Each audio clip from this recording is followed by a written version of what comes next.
ഇന്നത്തെ നമ്മുടെ റെസിപ്പിയിൽ ക്യാപ്സിക്കത്തിൻ്റെ ബജിയാണല്ലോ റെഡിയാക്കുന്നത്. അപ്പോൾ ഇതുപോലെ ക്യാപ്സിക്കം എടുത്തിട്ട് രണ്ട് സൈഡും ഒന്ന് കട്ട് ചെയ്തിട്ട് മാറ്റാം. നമ്മൾ റൗണ്ട് ഷേപ്പാക്കിയിട്ടാണ് കട്ട് ചെയ്യണത്. അപ്പോൾ ഇത് ഒരുപാട് വലിയ ക്യാപ്സിക്കം ആയി പോയിട്ടാണ്. അപ്പോൾ നിങ്ങൾ വാങ്ങുമ്പോൾ ഇത്ര വലിയ ക്യാപ്സിക്കം വാങ്ങേണ്ട, കുറച്ച് ചെറിയ ക്യാപ്സിക്കം നോക്കിയിട്ട് വാങ്ങിയാൽ മതി. കാരണം ഇത്ര വലുതാകുമ്പോൾ നമുക്ക് കട്ട് ചെയ്യാനൊക്കെ ബുദ്ധിമുട്ടായിരുന്നു. ഞാനിപ്പോൾ അവിടെ ഷോപ്പിൽ നിന്ന് വാങ്ങുന്ന സമയത്ത് ചെറിയ ക്യാപ്സിക്കം കിട്ടിയില്ല. ഒരുപാട് തിന്നായിട്ടും അല്ല, എന്നാലും ഒരുപാട് തിക്കായിട്ടും അല്ലാത്ത വിധത്തിൽ ഒരു മീഡിയം സൈസിൽ ഇതുപോലെ റൗണ്ട് ഷേപ്പ് ആക്കിയിട്ട് കട്ട് ചെയ്തിട്ട് എടുക്കാം.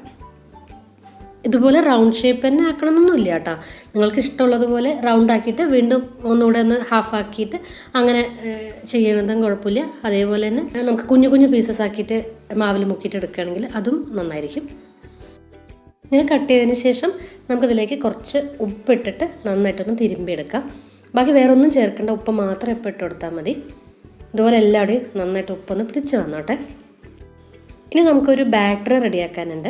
അതിനായിട്ട് കടലമാവിൽ ആവശ്യത്തിനുള്ള മുളക് പൊടി ഇട്ടിട്ടുണ്ട്.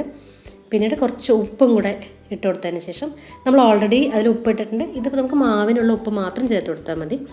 പിന്നെ കുറച്ച് കായപ്പൊടിയും കൂടി ഇട്ടതിന് ശേഷം ഇതെല്ലാം കൂടി നന്നായിട്ടൊന്ന് മിക്സ് ചെയ്തിട്ട് എടുക്കാം. അതിനുശേഷം നമുക്ക് വെള്ളം ഒഴിച്ചിട്ട് ബാറ്റർ ഒന്ന് കുറച്ച് തിക്കായിട്ടുള്ള ബാറ്റർ ആക്കിയിട്ട് എടുക്കാം. കുറേശ്ശെയായിട്ട് വെള്ളം ഒഴിച്ചു കൊടുത്താൽ മതി. പെട്ടെന്ന് തന്നെ കൂടുതൽ വെള്ളം ഒഴിച്ചു കൊടുക്കരുത്. എന്നിട്ട് ഇതുപോലുള്ളൊരു കൺസിസ്റ്റൻസിയിൽ ബാറ്റർ റെഡിയാക്കിയിട്ട് എടുക്കുക. ഒരുപാട് ലൂസാക്കിയിട്ട് എടുക്കരുത്.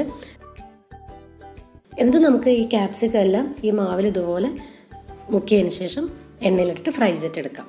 ഇതിപ്പോൾ ഞാൻ ഓരോന്നായിട്ടാണ് എടുത്തത്. നിങ്ങൾക്ക് 2-3 കുറച്ച് ചെറിയ ക്യാപ്സിക്കം ആണെങ്കിൽ 2-3 ഇട്ടിട്ട് ഫ്രൈ ചെയ്തിട്ട് എടുക്കാമല്ലോ. അപ്പോൾ ഒരു സൈഡ് റെഡി ആകുമ്പോൾ മറിച്ചിട്ട് വേറെ സൈഡും റെഡിയാക്കിയിട്ട് എടുക്കാം. നല്ല ടേസ്റ്റി ആയിട്ടുള്ള ഒരു സ്നാക്ക് തന്നെയാണ് കേട്ടോ അത്. എല്ലാവരും ഒന്ന് ട്രൈ ചെയ്ത് നോക്കുക. സോസിൻ്റെ കൂടെയൊക്കെ നല്ല ടേസ്റ്റി ആയിട്ട് നമുക്ക് കഴിക്കാൻ പറ്റും. ട്രൈ ചെയ്യുന്ന സമയത്ത് നിങ്ങൾക്ക് ഇഷ്ടപ്പെടുകയാണെങ്കിൽ ലൈക്ക് ചെയ്യാനും അതുപോലെ തന്നെ കമൻറ്റ്സ് അറിയിക്കാനും മറക്കരുത്.